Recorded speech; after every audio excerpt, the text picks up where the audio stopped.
Thomas Shelby আর তার পিকি Blinders এই TV সিরিজটা তো সারা বিশ্ব মাতিয়ে দিয়েছে, তাই না? কিন্তু এই যে অসাধারণ নেতা, এই যে গ্যাং, এর পেছনের আসল গল্পটা কি আমরা জানি? পর্দার আড়ালের সেই সত্যিটা কতটা আলাদা? চলুন আজ সেই ইতিহাসটাই খুঁজে বের করা যাক।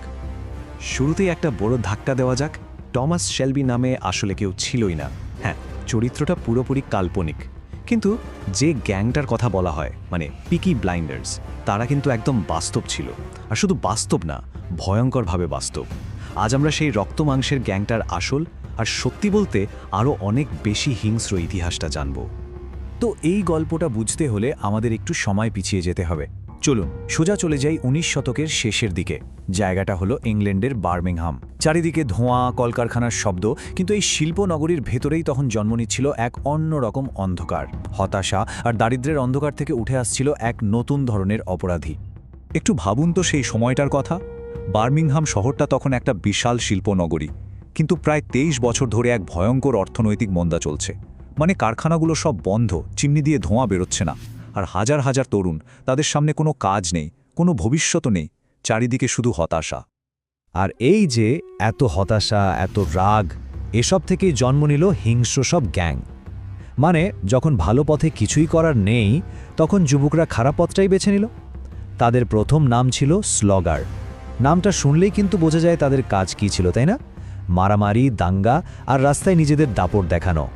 কিন্তু এই স্লোগান নামটা খুব বেশি দিন চলেনি। খুব তাড়াতাড়ি তারা এমন একটা নামে পরিচিত হলো যেটা শুনলেই মানুষের মনে ভয় ঢুকে যেত। নামটা হলো পিকি ব্লাইন্ডার্স। মজার ব্যাপার হলো, এই নামটা কিন্তু তাদের কাছ থেকে আসেনি, এসেছিল তাদের একদম অন্যরকম স্টাইল থেকে। এই স্টাইলটাই ছিল তাদের পরিচয়, তাদের ক্ষমতার প্রতীক। তাদের একটা সিগনেচার লুক ছিল, একটা ইউনিফর্মের মতোই। মাথায় থাকতো একটা বিশেষ বিলিকক হ্যাট, যার চূড়াটা হাতে শেপ দিয়ে একদম ধারালো করে রাখত তারা। পরনে থাকতো চওড়া বেল বটম প্যান্ট, পায়ে ভারী লোহার নাল লাগানো বুট, গলায় উজ্জ্বল স্কার্ফ, আর চুলের কাটিংটাও ছিল একদম আলাদা। সব মিলিয়ে এমন একটা চেহারা যা দেখলেই বোঝা যেত এরা সাধারণ কেউ নয়। এই লুকটাই ছিল ভয় দেখানোর একটা অংশ। কিন্তু শুধু স্টাইল দিয়ে তো আর গ্যাং চালানো যায় না, তাই না? তাদের আসল পরিচয় ছিল রাস্তায় তৈরি করা আতঙ্ক আর সন্ত্রাস। চলুন এবার দেখা যাক এই গ্যাংটা কিভাবে বার্মিংহামের রাস্তায় নিজেদের নৃশংস শাসন কায়েম করেছিল।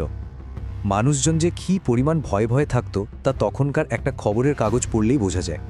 দেখুন ১৮৯৮ সালের বার্মিংহ্যাম ডেইলি মেইলে কি লেখা হয়েছিল। সেখানে বলা হচ্ছে, বার্মিংহ্যামের গুন্ডামির নাম শুনলেই এখানকার সব রেসপেক্টেবল এবং আইন মেনে চলা নাগরিকরা অসুস্থ বোধ করেন। মানে পুরো শহরটাই যেন তাদের অত্যাচারে একটা জেলখানা হয়ে গিয়েছিল। তাদের কাজ করার ধরনটা ছিল একদম পরিষ্কার আর ভয়ঙ্কর। প্রথমে তারা শহরের এক একটা রাস্তা বা এলাকা দখল করত। এরপর অন্য কোনো গ্যাং বা সাধারণ কেউ যদি সেই এলাকায় ঢুকত, তার উপর চলত নৃশংস হামলা। আর সাধারণ মানুষের উপর তো লুটপাট আর অত্যাচার ছিলই। এইভাবেই তারা পুরো শহরের মানুষের মনে একটা স্থায়ী ভয় ঢুকিয়ে দিয়েছিল। তাদের সাহস এতটাই বেড়ে গিয়েছিল যে একসময় তারা পুলিশের উপরও হামলা করতে শুরু করে। আর তাদের এই বাড়াবাড়ির সবচেয়ে ভয়ঙ্কর প্রমাণ ছিল পুলিশ কনস্টেবল জর্জ স্নাইপের হত্যাকাণ্ড। এটা ছিল একটা টার্নিং পয়েন্ট। ভেবে দেখুন, একটা দাঙ্গার সময় গ্যাংয়ের ছোড়া একটা ইটের আঘাতে পুলিশ কনস্টেবল স্নাইপের মাথার খুলি ফেটে যায় আর তিনি মারা যান। তার বয়স ছিল মাত্র ২৯ বছর। এই হত্যাকাণ্ডটা আসলে একটা মেসেজ ছিল। তারা সবাইকে বুঝিয়ে দিতে চেয়েছিল যে তারা আইন বা পুলিশ কাউকেই ভয় পায় না। তো আমরা আবার সেই আগের প্রশ্নে ফিরে আসি। টমাস শেলবি যদি কাল্পনিক হয়, তাহলে আসল নেতাটা কে ছিল? কে চালাতো এই গ্যাং? চলুন এবার টিভি সিরিজের পর্দাটা সরিয়ে আসল মানুষগুলোকে একটু চিনে নেওয়া যাক। পর্দায় আমরা যে ক্যারিসম্যাটিক বুদ্ধিমান টমাস শেলবিকে দেখি, তাকে এবার ভুলে যান, কারণ বাস্তবে গ্যাংয়ের অন্যতম কুখ্যাত নেতা ছিল টমাস গিলবার্ট, যার আরেকটা নাম ছিল কেভিন মুনি। সে কিন্তু কোনো চিন্তাশীল অ্যান্টি হিরো ছিল না। সে ছিল একজন ঠান্ডা মাথার ভয়ঙ্কর এক অপরাধী। তার একটাই লক্ষ্য ছিল এলাকা দখল আর সন্ত্রাস। কিন্তু জানেন, ক্ষমতার খেলা তো আর সারা জীবন একরকম থাকে না। বিংশ শতকের শুরুর দিকে বার্মিংহ্যামের অপরাধ জগতে এমন এক নতুন শক্তির আগমন ঘটল, যারা পিকি ব্লাইন্ডার্সদের দাপটকে সরাসরি চ্যালেঞ্জ করে বসল। এই নতুন শক্তি আর কেউ নয়, বিলি কিম্বার আর তার গ্যাং বার্মিংহ্যাম বয়েজ। এরা পিকি ব্লাইন্ডার্সদের থেকেও অনেক বেশি গোছানো ও শক্তিশালী ছিল, আর তাদের নজর ছিল আরও বড় দিকে, শহরের লাভজনক রেসের মাঠগুলো দখল করা।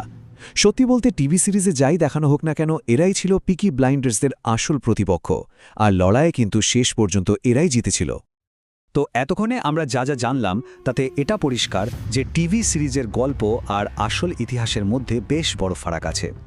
চলুন এই কিংবদন্তি আর বাস্তবতার মূল পার্থক্যগুলো একবারে দেখে নেওয়া যাক। এই যে দেখুন, পার্থক্যগুলো কত পরিষ্কার।